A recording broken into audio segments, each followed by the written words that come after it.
Hi, I'm Micah Larson, Rogue Persuasion Scientist, and my job is to make people more effective in their marketing and selling using easy persuasion tactics. And today I want to talk to you about your face. So to back up for a second, yesterday I sat down with one of my favorite colleagues here in Missoula, a bona fide marketing genius, to talk about how she can make one of her major campaigns successful. And like many of you, she's always working on writing good copy for her clients. But one of my favorite suggestions for her I had yesterday didn't have anything to do with copy. It had to do with morphing people's faces. You may not know it, but when you look at people, your brain does a little subconscious calculation about how similar their faces are to yours. Specifically, your brain wants to know how similar you are to that person and how likely it is that you are related. Why is this the case?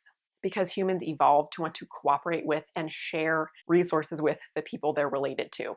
It's just a part of our nature, and we haven't grown out of it. Remember, this is a totally subconscious process, so you don't know that you're doing it. This is often why we're more easily persuaded by people who look like us. Our brains see similarity as a shortcut for being related. That shortcut is called a kinship cue.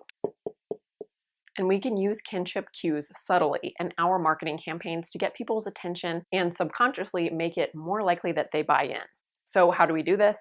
We use their faces. If we create versions of other people who look more like you, you'll be more likely to be persuaded by them. This is called morphing. So my colleague's goal is to get thousands of people to buy into a request from a public figure. My suggestion is that people will be more likely to buy in if they get a request from a version of that public figure who looks a little bit, even subliminally, more like them.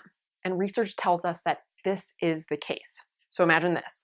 My colleague could create an email campaign in which people open an email and see a request from the public figure. Like, hey, join me for this free class. What they don't know is that the image of that public figure in the email has been subtly blended with an image of their own face, like from their profile pictures on Facebook.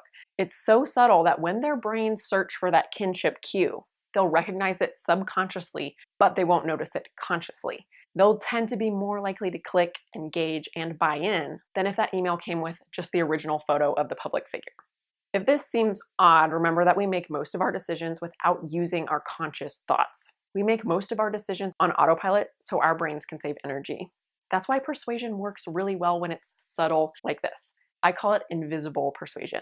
You can learn other ways to persuade and make your marketing work better with the short how-to videos in my Persuasion Pollination program. Just follow the link in the video description and use code GETAYES to watch one for free, or take the free APIS quiz to find out which tactics will work best for you.